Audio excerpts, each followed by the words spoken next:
Hello and welcome to the video version of Technology in Space, where we talk about the science, technology, history, and business of space exploration and commercialization.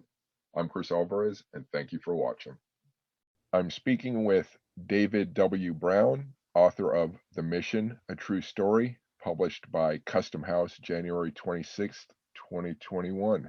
Thank you for speaking with me. Thank you very much for having me here. Sure. And let's start with what's your background in the field of space? Well, I've been a journalist covering the space program for about 10 years now. Hmm. So I've covered everything from the New Horizons, arrival at Pluto, Hmm. to um, any number of launches, spacecraft encounters, gravity assists, you name it. I've sort of been there. I've been around the block a few times. Okay. And what prompted you to get into it 10 years ago? That's a good question. So before that, I covered politics, Hmm. and I did that for a couple of years. And every morning I woke up hating my life and hating my job. Uh-huh. And I said, I knew I couldn't go on like this. Like I could not do that anymore. And I Hmm. said, well, what do I like? And I said, Hmm. well, I like robots and I like space. Yeah. So I'm just going to write about space robots now. And Yeah. I've been doing it ever since. I haven't worked a day in my life since. Right. Awesome. Awesome. So tell me about this book then, the focus and how you lay it out. Sure. So the mission is about a sort of a small team of scientists, engineers who Hmm. spent 20 years trying to convince NASA to fly a spacecraft to Europa, which is Jupiter's ocean moon. Hmm. Uh, when I say the moon itself is about the exact same size as our moon. Hmm. And when I say water, I don't mean like some weird technical definition of water, some kind of green alien goo, but technically it's water. I mean liquid salt water, just like in our oceans. You could take a cup and dunk it in that ocean and drink it. It would be very unhealthy for you, but Hmm. your body would know what to do with it. Hmm. Okay. So consequently, Europa is the most likely place in the solar system beyond Earth to harbor life, and not just single-celled organisms, but conceivably complex life. Maybe fish, maybe sea monsters. Okay. And the mission sort of reveals the inside turmoil at NASA to get that mission going. Okay.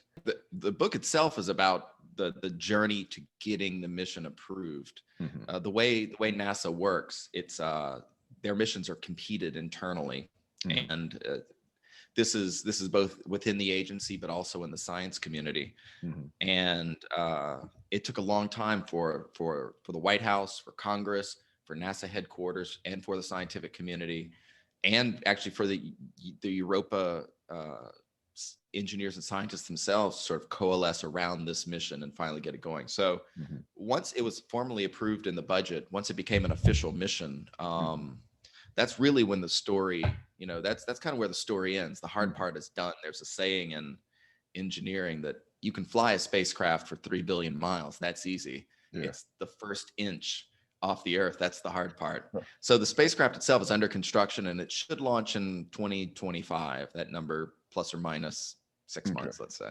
Okay. Okay. Okay. So then, when did this mission, as you defined it, when did it begin in your mind? So the studies to go there go back as early as 1996. These were internal studies at Jet Propulsion Laboratory. As soon as spacecraft Voyager and then spacecraft Galileo Hmm. really started getting data from the Jovian system, they realized right away Europa just looks weird. If you look at every object in the solar system, that's probably the weirdest object out there, depending on how you might define weird, because space is quite a diverse place. So 96 is when those first internal studies started. The first major study was in 1998, and that one Okay. went pretty far along, but it came in over cost. And when it got to NASA headquarters, they were like, you can't bring in a spacecraft that's double the quoted cost. Hmm.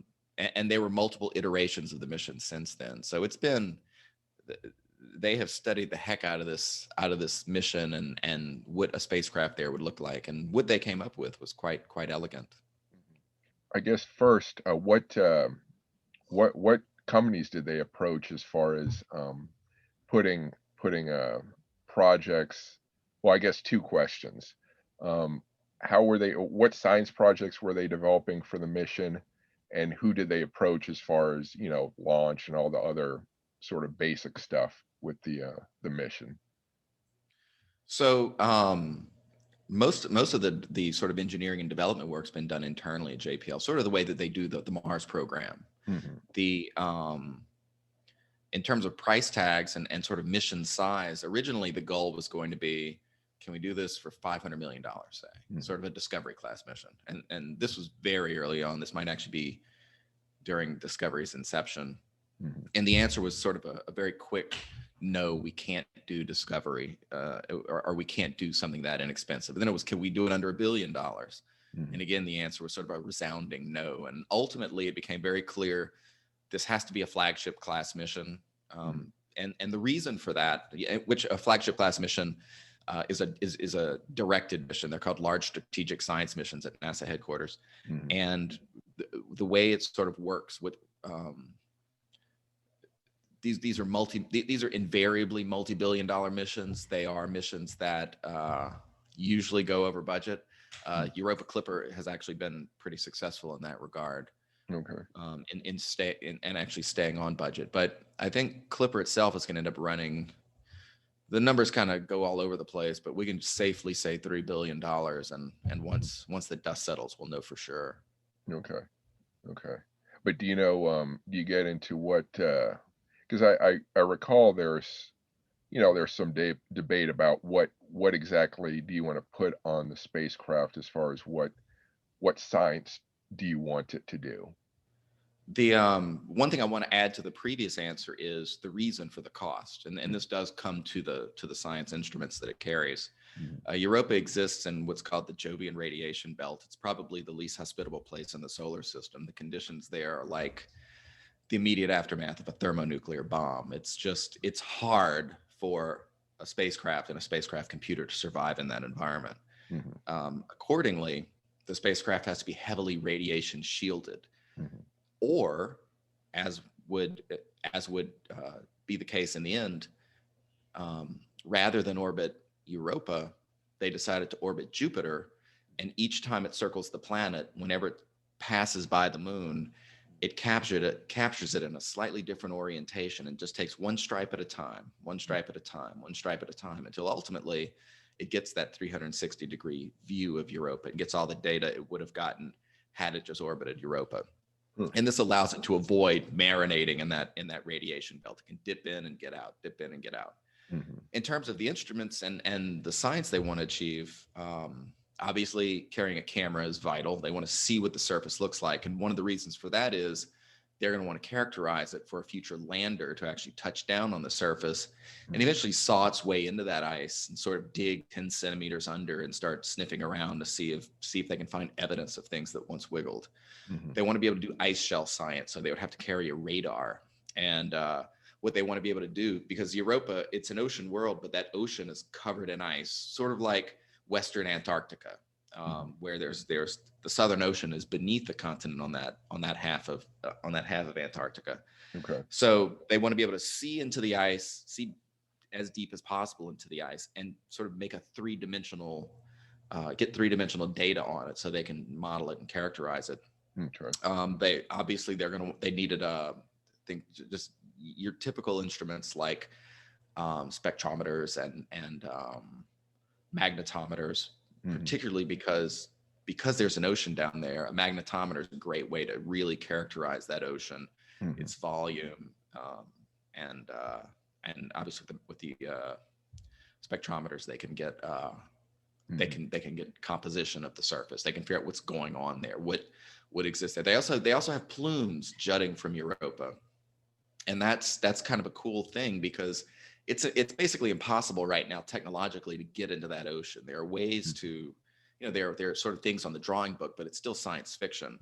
Yeah. So rather than getting to the ocean with those plumes, it's conceivable that the ocean is coming to them, Right. and they can just fly through, because plumes are just like great geysers, right? And they can Mhm. just fly through them and collect data that way and look for evidence, signs of organics and things like that. Mhm. So, so I'm curious about sort of the budgeting battle and um, with the big price tag, obviously when you present this to the director, it's like, okay, well, what else could we do instead of? If we didn't pay for this, what else could we do? And there was that balancing act. What was it? Was it just sort of, was this mission competing against other specific missions or just the budget in general? Well, that's a really good question, and at a lot of moments in the history of Europa, because they've been trying to explore it for so long, Hmm. the who the adversary is or what the adversary is ever changing. Hmm. Pretty consistently, what's been the case, at least going back to 1998, NASA is sort of in a perennial budget crunch. People think NASA has 25% of the federal budget of something because they do these extraordinary things. You see a rocket launch and you think this has got to cost all of my tax dollars, but NASA gets like 1/2 of 1% of the federal budget. Like it's a rounding error in something like the Defense Department budget. Yeah. And accordingly, and these sorts of robotic space exploration missions, that's like 25% of NASA's budget. So Mhm. that's a very tiny percent of already a tiny percent. So there's not a lot of money there. Mm. In the case of what are the other priorities? What is Europa Clipper competing against, or a Europa mission over the years competing against? Mhm. Generally speaking, if NASA has an opportunity, like should we go to this incredibly hard place that might have life, which is cool, or could we go to Mars, which might have astronauts one day?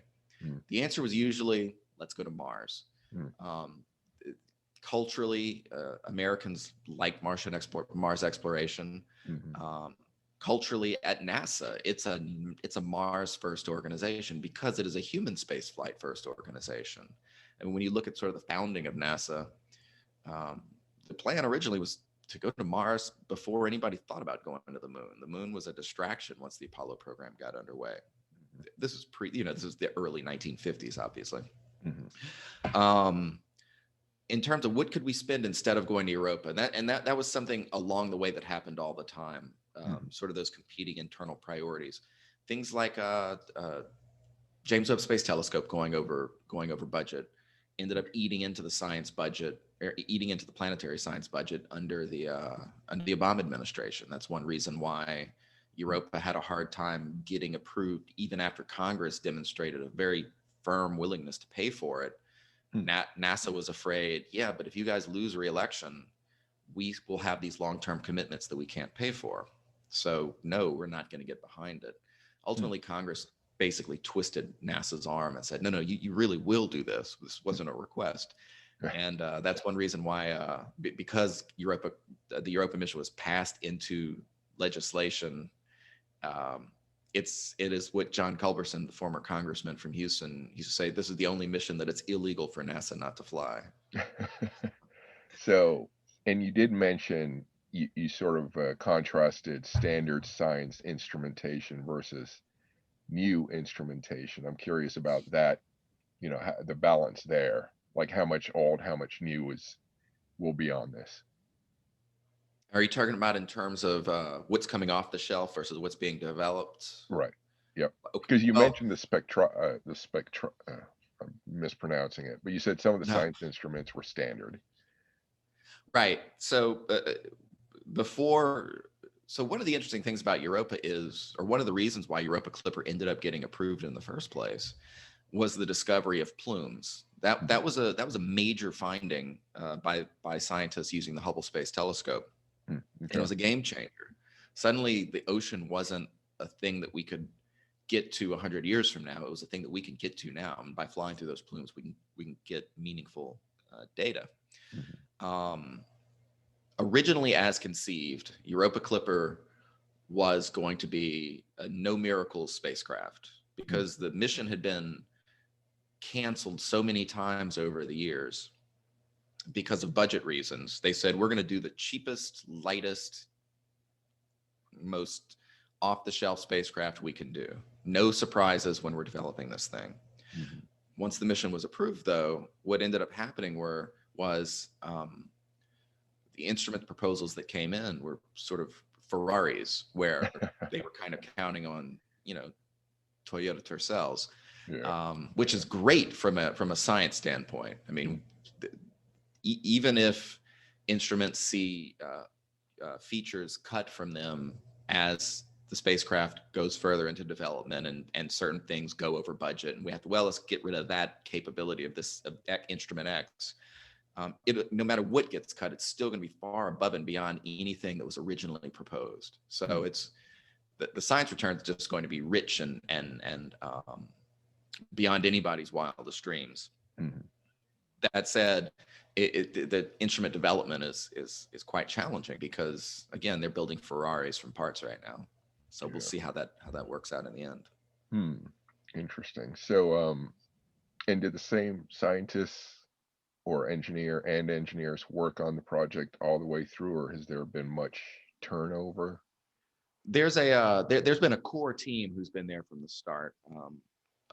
Robert Papalardo, the project scientist, he's been there from really since 1990, consulting certainly on the Jupiter Icy Moons Orbiter, for example, and then going into Jupiter Europa Orbiter, part of the Europa Jupiter System mission. There was a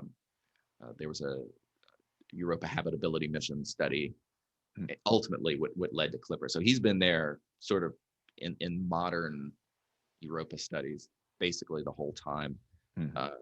Dave Sinsky at JPL, Bob's at JPL, Dave Sinsky at JPL, Louise Proctor in one way or another at the Applied Physics Laboratory has been with it from the beginning. And at NASA headquarters, Kurt Niebuhr is the program scientist there. He's kind of the guy at NASA who's made sure that this mission stays alive, because there were for a very long time powerful forces. I don't want that to sound like sinister or anything, just cultural forces that were like, this Europa business, we have tried, we've failed. Let's just draw a line through it and go somewhere else, and life would be a lot easier for everybody. And Kurt was the guy who, no, we need to do this. The decadal survey, the sort of the consensus priority document of the planetary science community said, we need to do it, and we're gonna do it, and let's find a way. So those are some of the people who've been there from the start. And there are others. Don Blankenship out of the University of Texas at Austin. He's the radar principal investigator, and he's been doing radar studies since I think 1997. So he's been there quite a while. Okay. And what missions? What do you know? What missions have not made it because the focus has been on Europa Clipper? Like, what's out there that someone is crying that their mission didn't get done? So one of the things about Europa exploration in general is that it's generally been, we're going to cancel the Europa project in order to do other things. And usually the other things were, again, probably let's go to Mars. Mars is usually Mars is sort of the villain in the book, because it's like this crimson Death Star flying around. Whenever somebody needs budgetary or engineering support, we'll destroy this other body and direct it toward Mars. In terms of, I guess, community, sort of consensus community support, in 2003, Europa was the top ranked or prioritized mission of exploration. And from 2000, from the 2003 decadal through 2013 decadal, Europa was never able to get off the ground. But when that next decadal came along, the ice giants people, that's Uranus and Neptune, they were like, you guys had your shot. Like, it didn't work out. So let's do ours now. And ultimately, neither got the top endorsement. It was Mars Sample Return that sort of got the consensus priority endorsement. But Europa Clipper basically was given equal science value, and that's or Europa was given equal science value, and that's one reason why Europa Clipper ended up flying.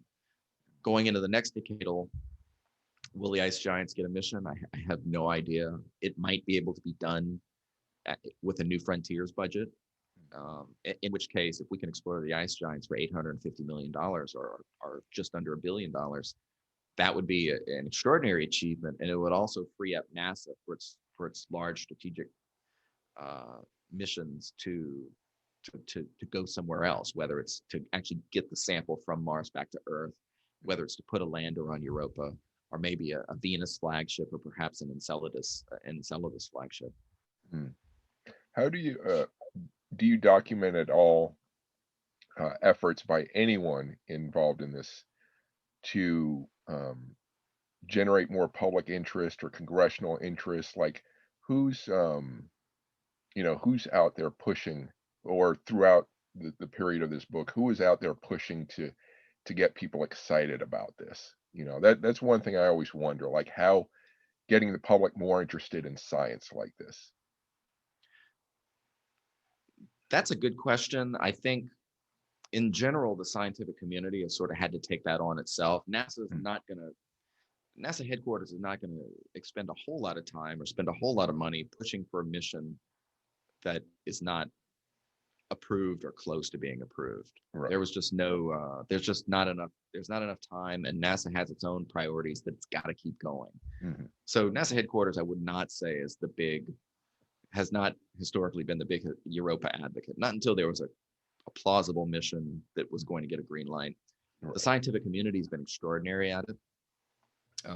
Just sort of keeping the idea alive, keep not chipping away at the science, making these discoveries, discovering the ocean, for example, Hmm. which was the first ocean to be discovered in the universe aside from the ones on the planet Earth. How incredible. Plate tectonics on Europa, the first non-Earth world known to have plate tectonics. Hmm. Beyond that, John Culberson, the congressman that I mentioned earlier, Europa has sort of been he doesn't represent any part of the Europa project, but he was a strong NASA advocate, Hmm. and he was just a space nut. He just liked it, and he Hmm. thought the idea of going to Europa, and if Europa Clipper started a mission sequence that culminated in a lander Hmm. that could actually discover that life, that would be a galvanizing moment in human history, and that would allow the federal government to fund NASA in a way that it hasn't been funded since the Apollo program. So that was sort of his big overarching plan. Hmm. Beyond that, I would say Europa has a kind of an interesting place in pop culture. Obviously, in Arthur C. Clarke's 2010, the sequel to 2001, Hmm. Europa famously is the world that gets the cryptic warning: all these worlds are yours except Europa. Attempt no landing there. Hmm. And that's where one of those alien monoliths is discovered, and ultimately it's found to harbor. It actually harbors and evolves life. Hmm. Um, so Europa is kind of weirdly outsized in its place in the solar system through the work of Arthur C. Clarke, through the movie that came out of that, through other movies like Europa Report, places like that. It's a cool moon because it's an ice moon. It's like it's like Hoth Yeah. from The Empire Strikes Back. So Yeah. if I'm a filmmaker or I'm a writer, it's a compelling environment simply because of how cold it is. Hmm. Now, I don't think astronauts would be able to land on there like in 2010. They would die immediately of cancer, but Yeah. it's still a fun place. So how do you focus the book? It sounds like there are a lot of elements going on here. Budgeting and maybe, I don't know, promotion and the science and all that. Is it just kind of a chronological review of what happened, or do you break it into chapter themes in any way? How do you approach it? That was an interesting challenge when writing the book, because it, the mission gives a very holistic view of the space program. So it's never just focused on the team themselves. Hmm. It's not just focused on headquarters. It's not just focused on the politics. It sort of gives the whole battlefield. Hmm. And in order to tell that story in a way that I thought would be compelling, because this book is not written for planetary scientists who are bored. It's written for sort of a general audience who doesn't know the difference between an asteroid and a black hole.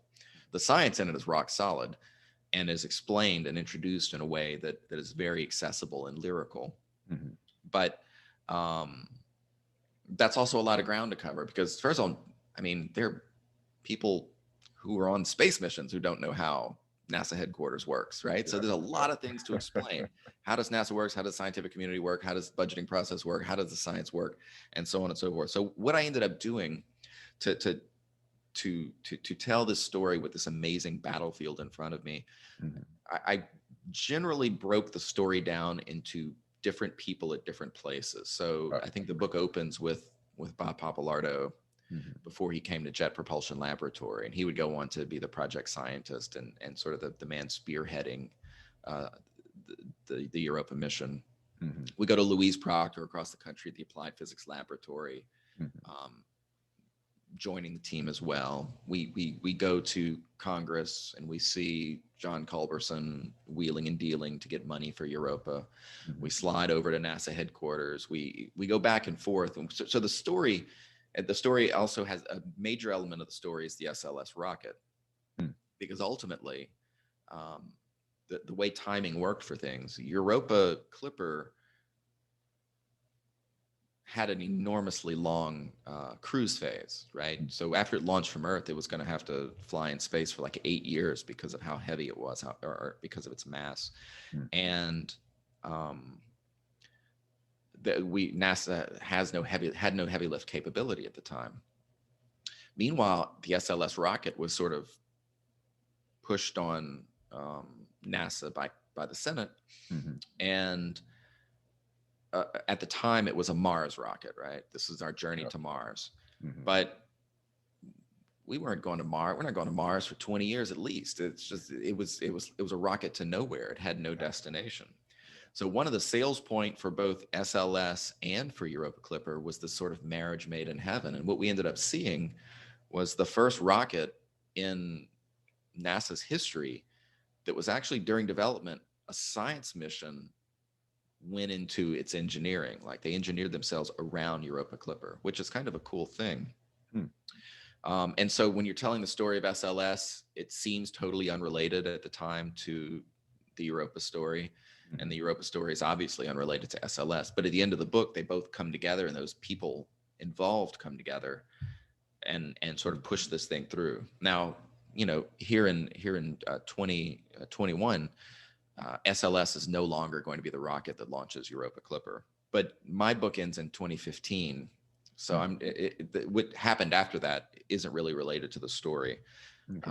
It's just how did it get approved, and the reason, one of the things that was enormously compelling for NASA was sort of a value, selling the mission as a value to the public. Look, we're building this rocket, and we got the spacecraft. We got a spacecraft for it. Everybody wins. Mhm. And Charlie Bolden, who was the NASA administrator at the time, he was particularly enamored with it because he was an astronaut, and Mm. it was he liked to see those human spaceflight elements, SLS being the case, Yeah. get the support that they need. Um, I know that in an environment like that, there's a lot of bickering or complaining, between people involved that you don't hear about, publicly. Um, do you get into anything like that in the book, or are you pretty uh do you stay away from those kinds of issues, or how much? So I absolutely go into those. I face those issues head on. The Mhm, book is very honestly told. mhm, One thing I do, however, like this isn't a NASA can't do anything book. I find those books to be very lazy, yeah, um, because as someone who's been covering NASA for a long time, I could give you a litany of problems with the American space program. We could have spent this entire call saying this is a bad way of doing business. This is a bad way of doing business. This is stupid. This is stupid. But one of the things I wanted to get across in the book is a sense of wonder. This is extraordinary stuff that they're doing. mhm, So when I was researching it, when I was writing it, whenever we ran into those friction points between people, mhm, I was very careful to put myself in to fairly characterize everybody's perspective. mhm, So early on, like Ed Weiler, who was the former head of NASA science, at the head of the Science Mission Directorate, if you're on the Europa team, he's the most evil human being on the planet. He's Darth Vader because he keeps killing our missions. Why is he so mean, right? And this is a question even to this day that a lot of people, they had no idea what his deal was, but he just kept killing these missions. So when I was doing research, I went to Ed's house and we talked for 4 or 5 hours, and he had an enormously compelling and rational reason for the things that he was doing, the reasons he was pushing back on these missions and trying to get them to come up with things more inventive yeah, ways to stay in the cost box. mhm, He was quite a character, and in the end, obviously his methods worked. You know, a mission did get approved. So whenever we come into contact with a villain, because the story, the way it's told, it goes from person to person, and we really live in their head. We get their histories. We come to understand how they came to space science. You know, Hmm. I slip into the head of the other guy, and we get a chapter from his point of view. And look, these Europa people brought back a mission that's 100% over budget. Like, what am I supposed to do? I would be doing a disservice to the planetary science community if something like that happens, and I just say yes, Hmm. because then you would have to kill other missions. So yes, those friction points are definitely there, and I don't look away from them. And this goes all the way down to employee turnover on the Europa project, like Carla Clark, for example, who was uh, who should have been the project manager. You know, she ended up getting forced out because once the mission got approved, big dogs come in and stomp around and say, "This is mine now." Uh, I face those unflinchingly, but I try very hard to make sure everybody is well represented, so nobody comes away feeling like, you know, uh, nobody's misrepresented in the public's eye, nobody's misrepresented in the book, and the public, remember, because the people reading this book don't know the day to day of NASA. I don't want them to think that there are these horrible plots afoot to destroy each other. It's not like that. Everybody has an argument. Everybody's the hero in his or her own story, and I want to make sure that they were represented that way in the book. This is sort of a tangential question, but one I'm always interested in with these science topics is um, female engineers and scientists. Do you see enough representation, say in this mission or what you've seen, or how do you see it changing for the better? What do you see? That's a really, really good question. So historically, I don't think it's any secret that Jet Propulsion Laboratories has had a problem with sort of representation on their missions, particularly in leadership positions. Hmm. NASA itself at one point had sort of a wrong, uh, a poorly considered decision where it had it. All right, let me give you some background here. Hmm. At some point, I think this was in the the early 2000s, the decision was made that in order to run a flagship, New Frontiers, or Discovery class mission, the principal investigator or project scientist must have had 2 years of experience as a PI on a different mission, Okay. or in a leadership role on a different mission. Well, because women historically have been underrepresented in leadership positions on missions, what Hmm. that meant was, in practice, they would be ineligible to lead future missions because they didn't have the leadership roles from the previous missions. Right. That rule was something that Susan Niebuhr at NASA headquarters fought hard against, and she was successful in that. That rule ended up getting changed. Hmm. Europa, so Jet Propulsion Laboratory has historically had a problem, and a lot of it is just because it's an old place. It's been around for a while, and uh, entrenched powers come in. And why do we do things the way we do it? Is because that's the way we've always done it. Yeah. And they're working very hard right now, I think, to change that, and they've made great strides in that.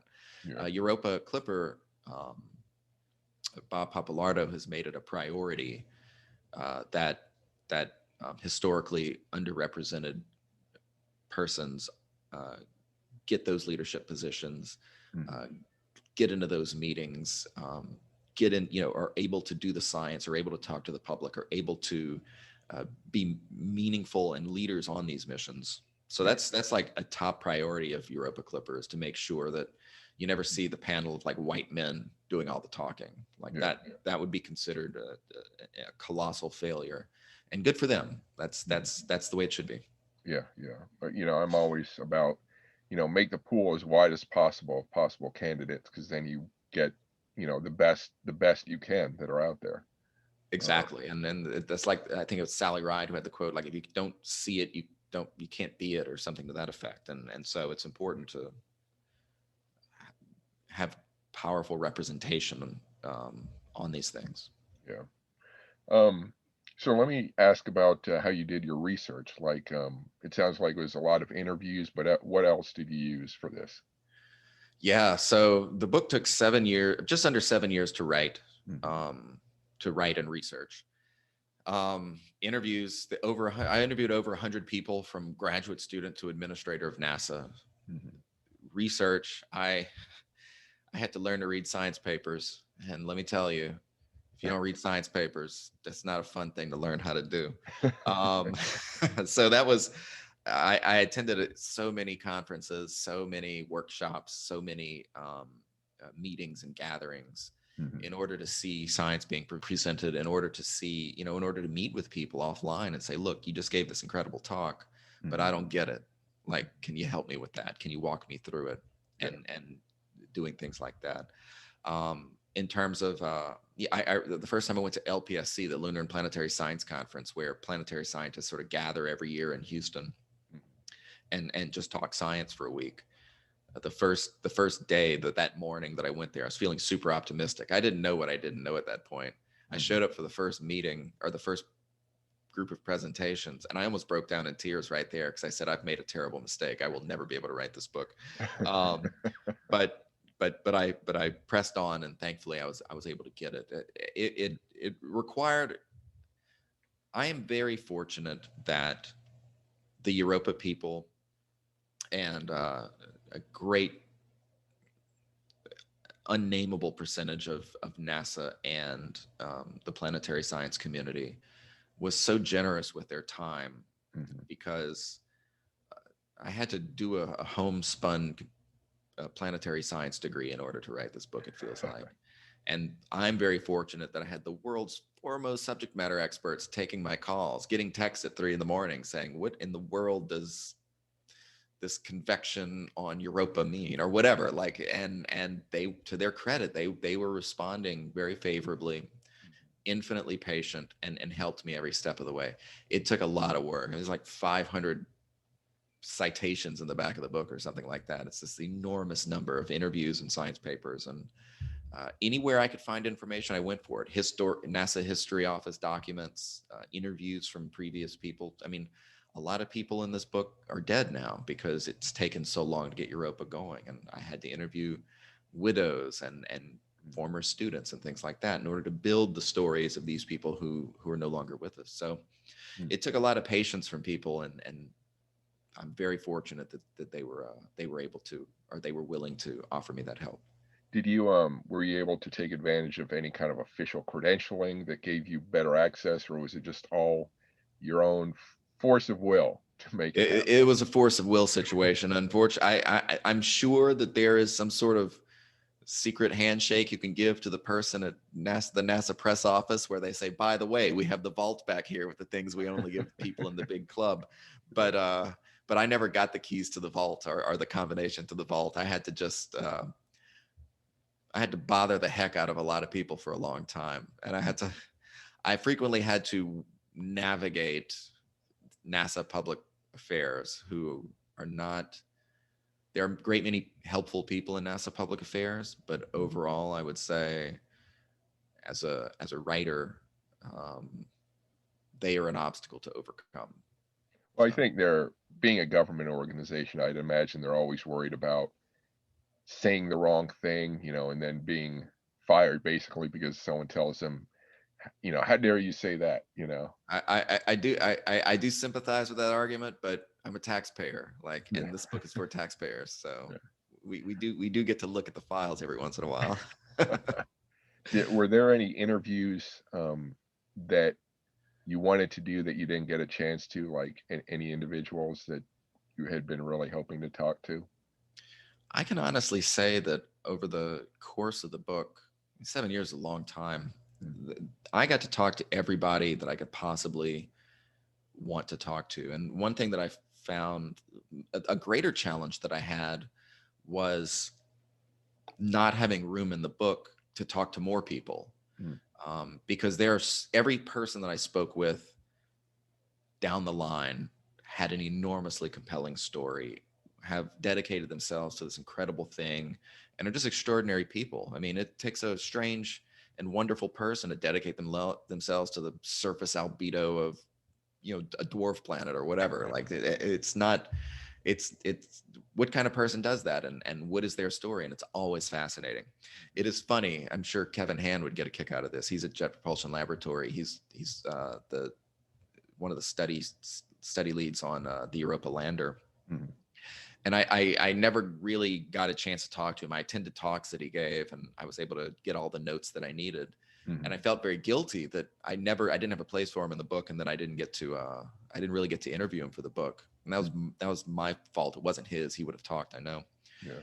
And so I just kind of avoided him at conferences and stuff, because I was at a point in the book where I didn't need to waste his time, but I also didn't want him to think like I wasn't Mhm. respectful of his work. Mhm. So I went to Antarctica in 2019, researching the next book that I'm writing, and I'm in the galley at like 2 o'clock in the morning, and who walks in but Kevin Hand? Like, what are the odds of this? Like, someone that I'm just not looking for appearing in Antarctica, and not even at like McMurdo Station where there's 2,000 people, but Casey Station where there's like 50 people. Uh-huh. And he's just a great guy, just a dear friend now. And it's always such a pleasure to talk to him. And I'm such a fan of his work. Cool. So since you mentioned he's working on a study of Europa lander, it makes me wonder how much money or resources goes into, because that's not established. That's not a mission that's going to happen necessarily. Right. Europa lander. How much do they invest in doing these side studies just in case? That's a great question. Europa lander is a weird animal in planetary science, in that because John Culberson, the congressman on the head of the Commerce, Justice, and CJS Commerce, Justice, and Science subcommittee of the of House Appropriations Committee. Mhm. Basically, he's the guy who writes the check to NASA, and he wanted a Europa lander. So every year in the budget, he would write in $100 million for the Europa lander, $100 million for the Europa lander. Mhm. So hundreds of millions of dollars have been spent on the Europa lander Mhm. by congressional dictate. Um, so it's very far along in development. This is not an early Okay. stage study. This is something that's Okay. very mature, and personally, I think something that should be pursued as a result. I mean, if you spend hundreds of millions of dollars on something already, and it's only, you may as well just keep going, because if we take on any other flagship, we're going to have to spend those hundreds of millions of dollars and then go on to study, actually develop the spacecraft and so on. Mhm. Um, so that's where it is now. What is JPL spending on it right now? I don't know, but I know it's not enough to sort of keep that project sustained. And it will be very interesting to see what the next decadal survey says. So one of the things that Lander had against it, working against it, was it was not a recommendation in the last decadal. It just wasn't on anybody's radar in 2013. And as a or well, 2011, I think, or 2010, 2011 is when that decadal was written. I mean, Lander was not a thing that was going to happen. It just wasn't. It would be And like, yeah. But as a result, when the next decadal, which is presently underway, it is going to prioritize into sort of the mission queue or the flagship queue Europa lander. mm, And it'll be very interesting to see where it sort of shows up in the hierarchy, or in the queue of priorities. Because if it gets an endorsement, then that's probably what NASA would fly next. And if mhm, it doesn't, into the filing cabinet it goes. mm. And I've always thought, and correct me if I'm wrong, that even with canceled studies or missions, that it does create science or knowledge that is useful in other ways. It's not like canceled means that was all a waste, you know. Right, right. And who knows what, a great many technological innovations came out of the Europa Lander study, Mhm. that are going to be applied JPL wide for, forever, just like everything JPL does. No studies ever wasted.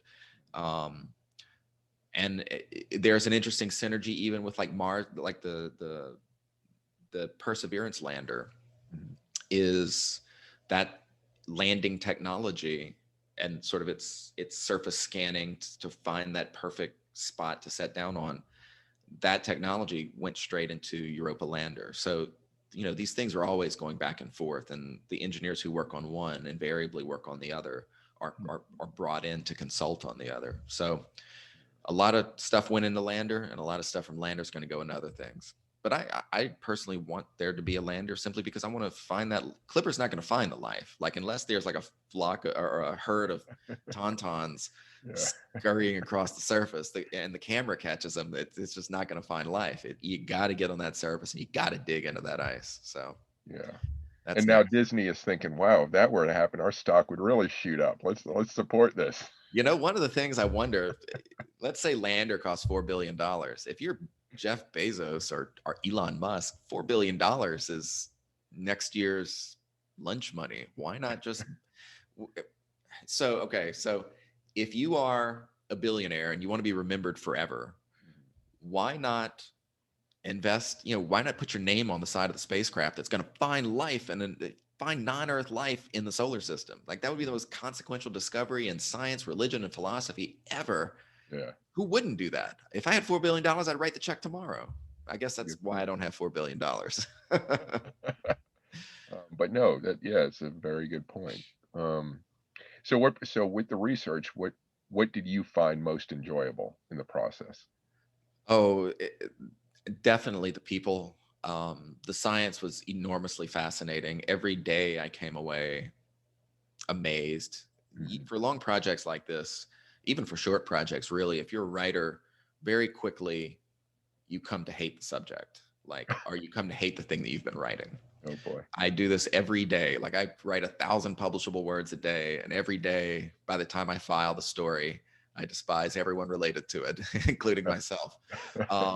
But in the case of this book, that never happened, and I'm so glad because, you know, 4.5 years into it, with 2.5 years to go, that would have been a pretty miserable experience if that had been the case. But no, I loved it every single day. Yeah. And the writing process was very difficult because the book is filled with wordplay and lyricism and sort of poetry. And that's hard to write. I've commented before that, a book that seems like it's easy to write are the hardest books to write. So Mm. when the reader opens, sort of cracks the spine, it should feel very breezy and flowing and just like you could almost burst into song reading the words, and that's really difficult to do. I'm not spinning my own wheels. I had to work on. I mean, some people can just do it naturally, but I had to slave to do it.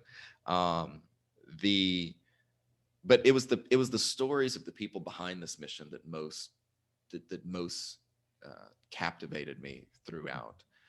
Um, they come from every walk of life, rich, poor, highly educated, high school dropout, um, and ultimately they come together in a way that that that yields this science and life changing technology or life changing mission. Um, and it was always fascinating because most people, I mean, I including me in this number, nobody ever says, "Tell me about your childhood." Like unless you're at a therapist's office, that's never going to come up. Yeah. So when I would sit across from people, we would start there. Where were you born? What kind of car did your parents drive? Mm. And people I found were moved by that. It was kind of a therapeutic experience. They described it because I was probing very deeply into their lives, and I'm very fortunate and very honored that they were willing to talk that much and in that much personal detail. Mhm. But because they did that, I was able to tell a very empathetic story. Like I don't just say Bob did X. Like we're in Bob's head when that happens. Bob was thinking about this. He was worried about this. This was his concern. He was also sick that day. Like we get the story as though it's autobiographical in those chapters. So I just can't thank anybody enough for all that they've done to make this book a success. And I Yeah. hope that in return, I help put their mission on the map even Yeah. more than it already is. Yeah. What did you come across that most surprised you? I had no idea. I mean, going into this project, so when I first started, when I first conceived of the book, Mhm. I thought I had a pretty good grasp on NASA. Like everybody has an intuitive understanding of NASA. I think we you have the broad strokes and you think, yeah, I get it. Like I can do this, no problem, right? And I went into the first interview on the first day, and I realized immediately, oh my goodness, I don't know anything at all about how things work. And it was a terrifying moment Mhm. because I had already signed a book deal and I had to deliver on this book. And it's very difficult to write a book about, I don't know, tennis if you thought you knew what tennis was, but you never actually picked up a racket. Yeah. So it was also liberating though, because suddenly I was able to approach the subject with a beginner's mindset. Yeah. I just put away every preconceived notion and everything I thought I knew. And I said, I am going to approach every single interview as though I know nothing at all. Mhm. And I'm going to take in everything these geniuses have to tell me. And when I tell this story, as a result, so I was blown away every single day. Every day was wonder and excitement. Mhm. And as a result, when I wrote the book, after doing all this research and while doing all this research, I was able, I hope, to impart that same sense of wonder on the reader. Because again, this book is not written for somebody who knows much about space. It's Mhm. written for somebody who would be happy never knowing anything about space. They are the ones who are going to pick up this book and say, "Oh, wow, that's incredible. We can do that. That's how it works. That's great." So Yeah. the reader should have the same sense of wonder that I had when I was when I was researching it. So I opened myself up to being blown away every single day, and I Mhm. absolutely was. From how do you plan to build a rocket? Like if you want to build a heavy lift rocket, how do you do it? What are the things that go into it? Like on some level you think, well, rocket engines and fuel, but no, so much more than that. Why are rockets the shape that they are? Mhm. What is the reason that they're not going to build a shuttle type Yeah. launcher anymore? And I can ask the person designing the rocket, why'd you do it this way? Well, we did it like this. The person designing a Europa clipper, why did you do it like this? Mhm. Well, we wanted that cylindrical shape here because it's going to sit on the top of the rocket and it's more efficient, and so on and so forth. Little things like that to me were mind blowing, frankly, because um, we it's not something you ever pause to think about. Like you Right. just know, oh, the spacecraft goes on top and it gets launched with the rocket and that's it. But I got to ask why, and that was a lot of fun to get those answers. That's cool. So once you really got into the groove and had a understanding of what you were dealing with, what was the most difficult question for you to answer or get an answer for that maybe you still have unanswered or just took a while? Hmm. I think I can't say that I have any outstanding questions that were never answered. Mhm. Um, I sort of beat away at the problem long enough where finally, you know, just just through tenacity and just wearing people down, finally they were like, "Fine, here's why," Yeah. and that went a long way. That worked out in the end. I think Okay. hard questions to answer weren't necessarily the why questions. Mhm. I was able to get those fairly easily because people are excited to tell you their stories. Mhm. People Everybody has an amazing story, no matter what your job is. If you're the mailman or the janitor or a construction worker or the head of NASA, Mhm. everyone has an equally compelling story, I Yeah. think. Yeah. If you just sit them down and say, let's get a beer and talk, and you're going to get some pretty extraordinary things, no matter who you talk with. Yeah. I, so the why was never very hard because I was always able to get people to tell me the why. It was the science that was always very difficult for me. It because again, I'm not a planetary scientist. And my undergraduate degree is in computer science, but that didn't really come in much use for a book about.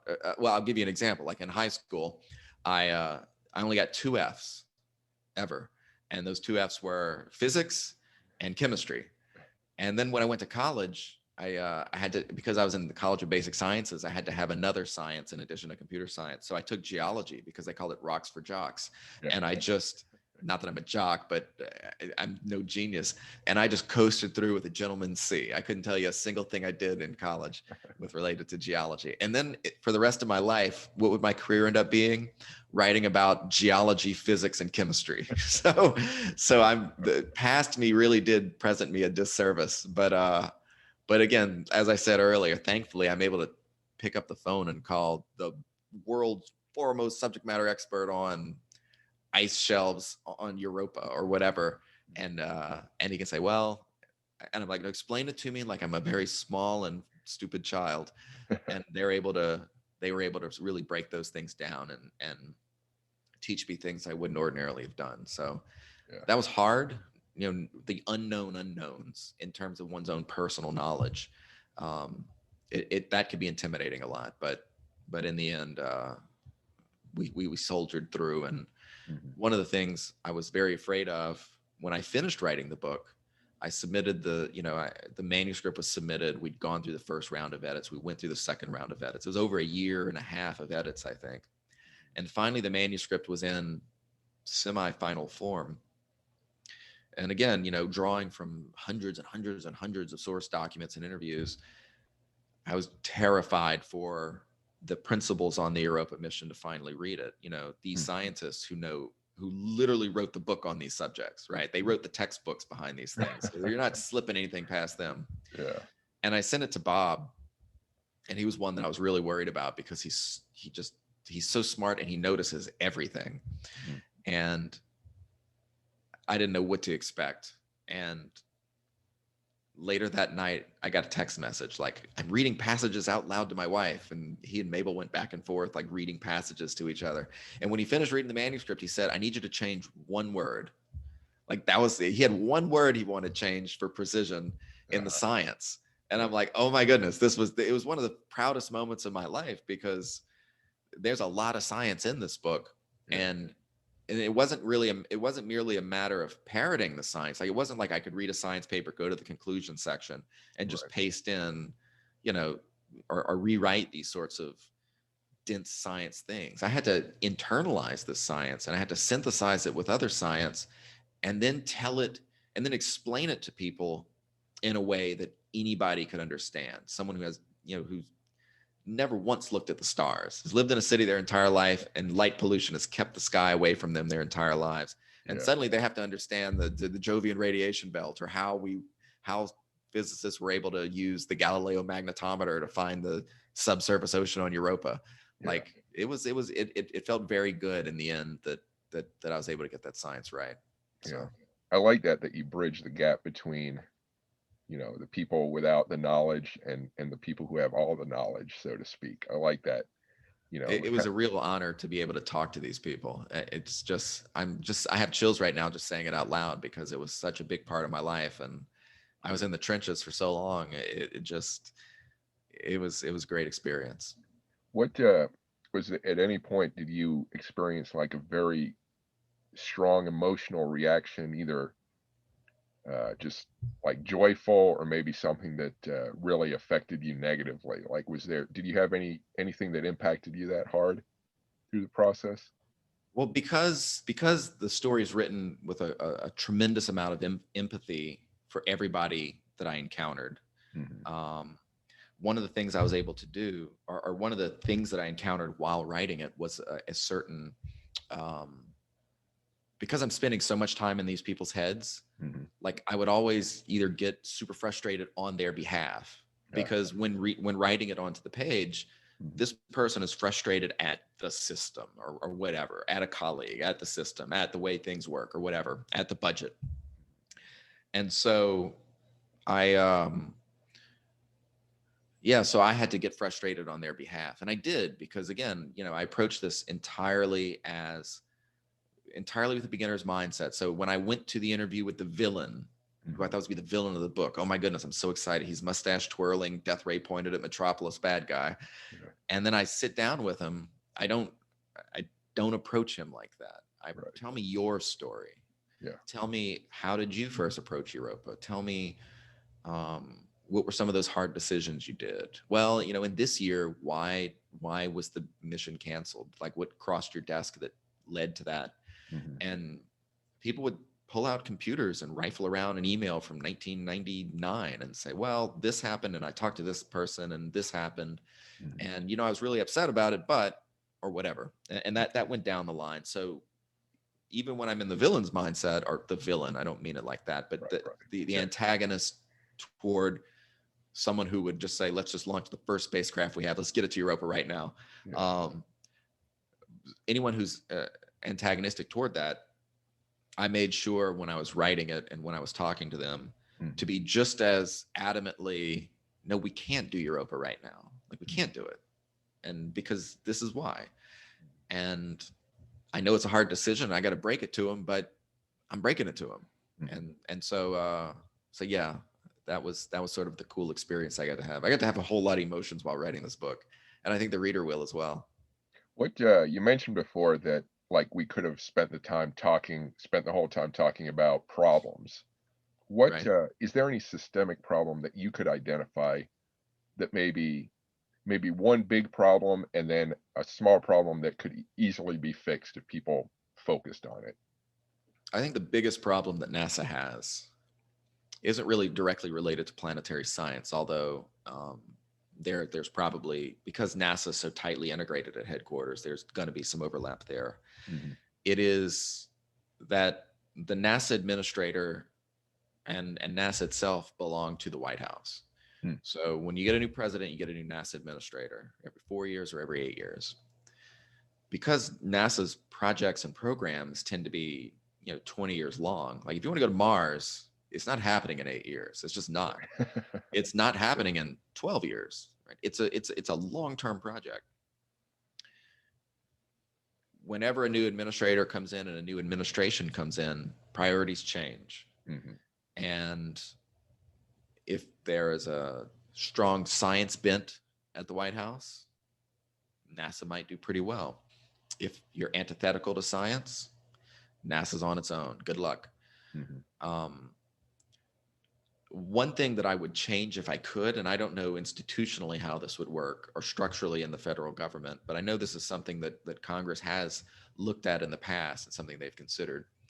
I would take the position of NASA administrator and separate it somehow from the White House. I would make it more like the director of the FBI. I think the director of the FBI has like a set 10-year term. Yeah. No matter who's president, when the new president comes in, the director of the FBI is still there. I mean, there are extraordinary reasons you can fire the director, but in general, you don't do that.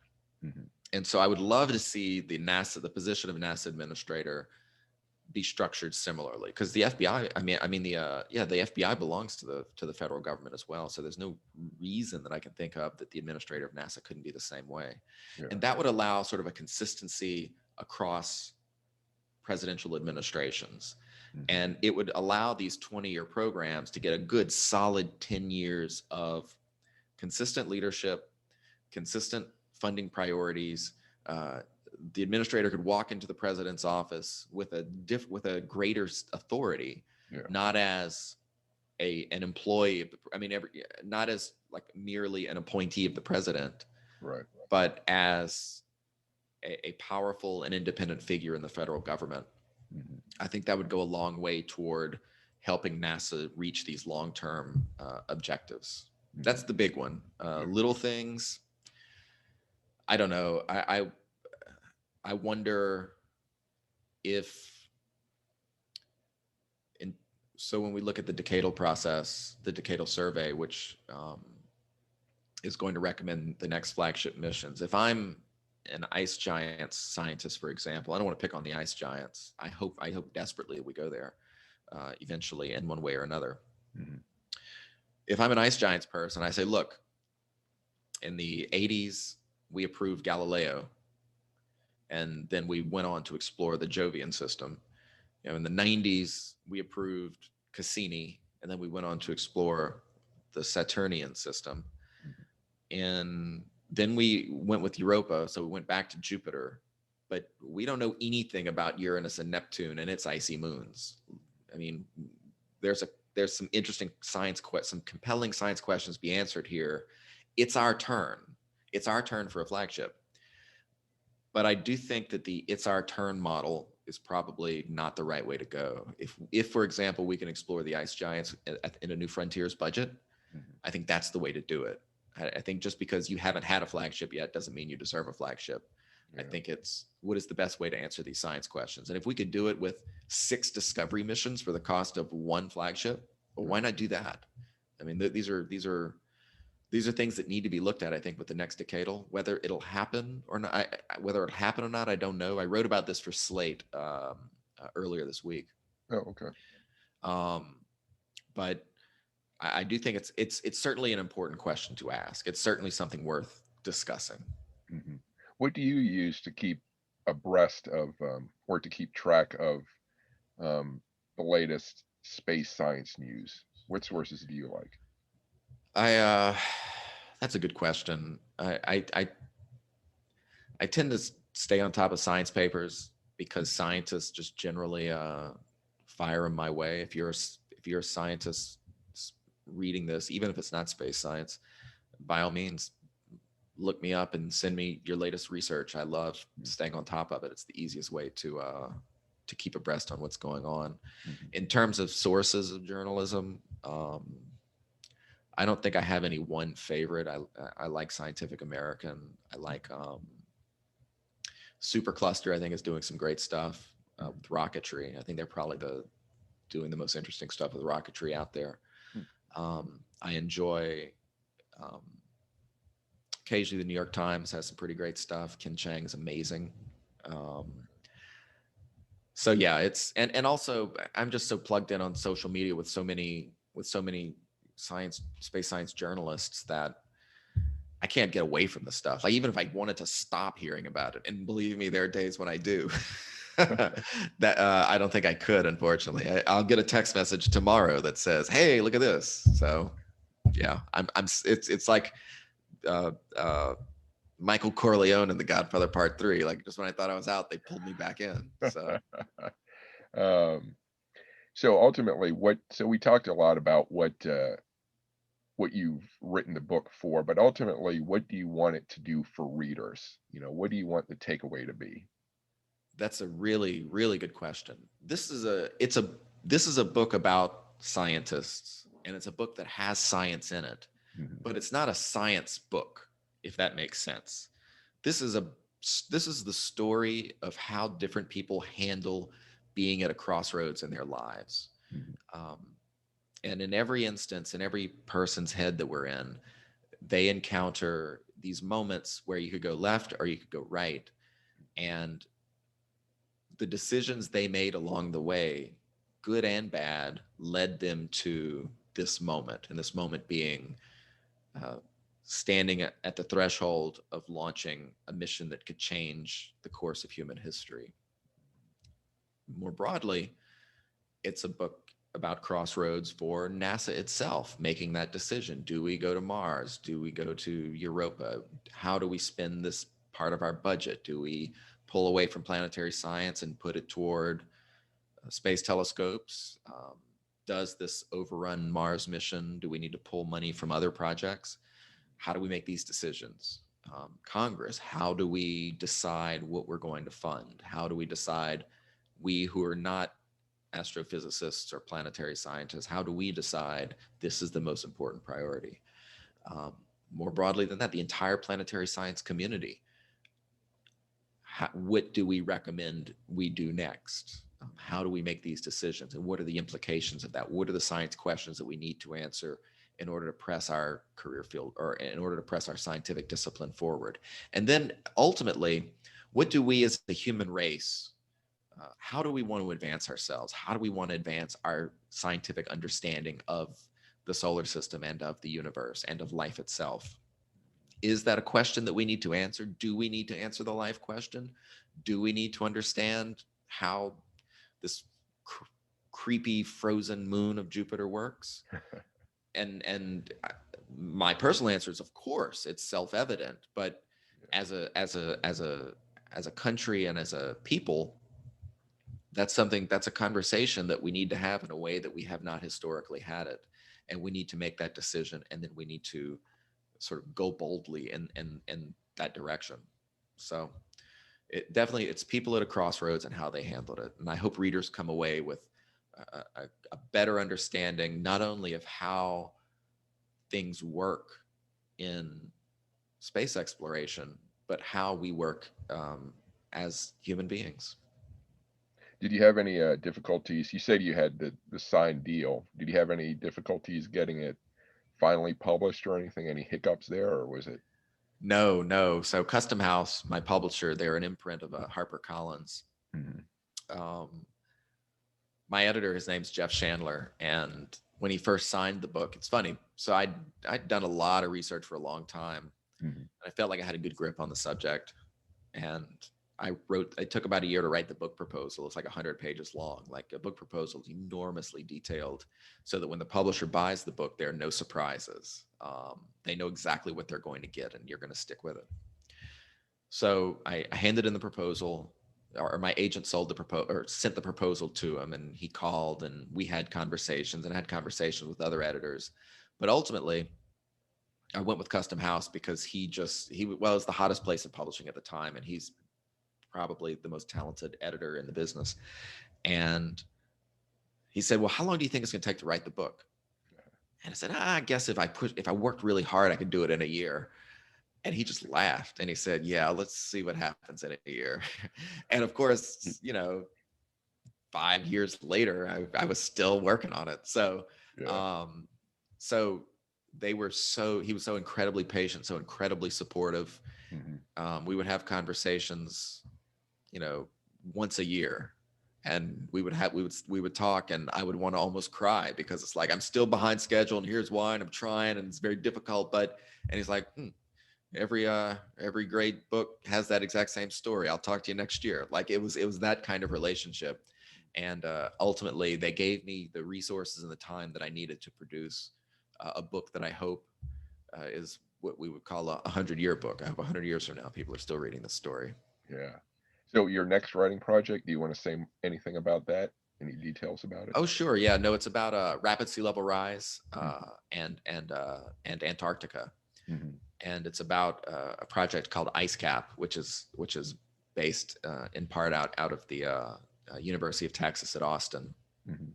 and it's this incredible group of scientists who do geophysical surveys of Antarctica. So they go down there, and they have this old 1942 airplane that flew in the Battle of the Bulge, and it's been refitted, and it carries, and they put, they mount scientific instruments in it, and they do the geophysical exploration of Antarctica. They look at the bottom of the ice, what's going on down there, Mhm. to understand how the continent works, what its future is, what's going to collapse next, and how does that affect sea level rise. And it allows, the sort of data that they take away from that, it allows things like, on a practical level, if you're a civil engineer, um, you can take that data, you can go to the city of New Orleans, where I live, and you can say, look, in 50 years, you're going to get 3 meters of water. You need to start preparing now. Or you could say, in 500 years, you're going to get that problem. So maybe it's not a pressing issue. Or you could say, in 5 years, you're getting a meter of water. You really need to figure this problem out. Yeah. And it allows, this is a problem that's not going away. And this is where that data come from. And I'm super honored to work with them. They're an incredible group of people, and it's gonna be another few years working on that book too. Yeah. I wonder, one of the issues that brings up is sort of on the business side. Sea level rise also affects land prices and whether Of banks are course. going to give mortgages for new construction in these areas. Do you get into at all? Is the book planning to get all at all into these greater issues, business and society and all that? Or Absolutely. I tend to gravitate toward stories that are sort of epic in nature, mm, that are going to surprise and educate the reader, and that have enormous stakes for everyone. So in the case of the mission with Europa, mm, uh, the stakes of discovering non-Earth life that doesn't exist in our food chain, that doesn't come from a common ancestor. I mean, that affects science in fundamental ways. I mean, you rewrite the books on biology.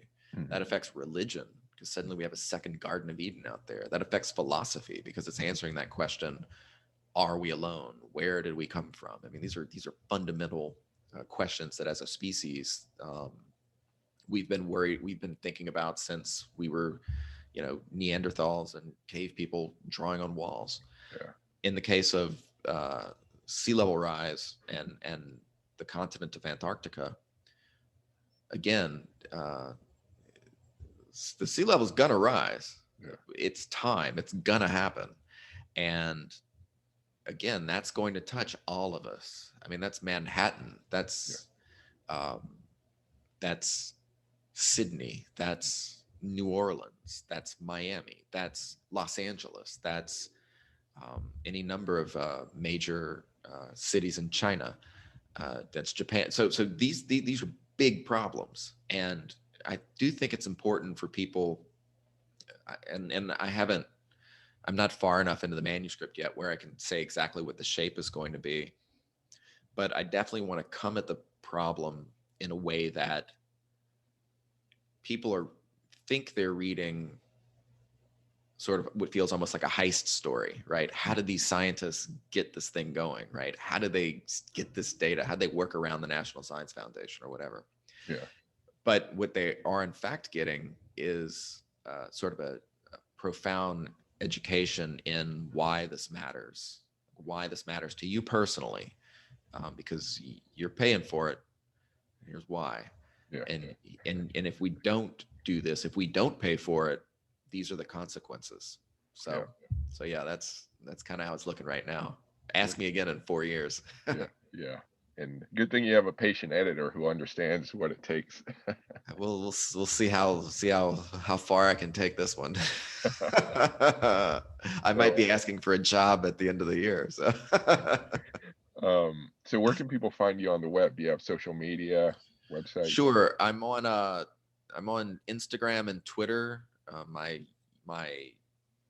Your handle? username is at DWB, like David Wayne Brown, DWB Writer, WRITER, so at DWB Writer.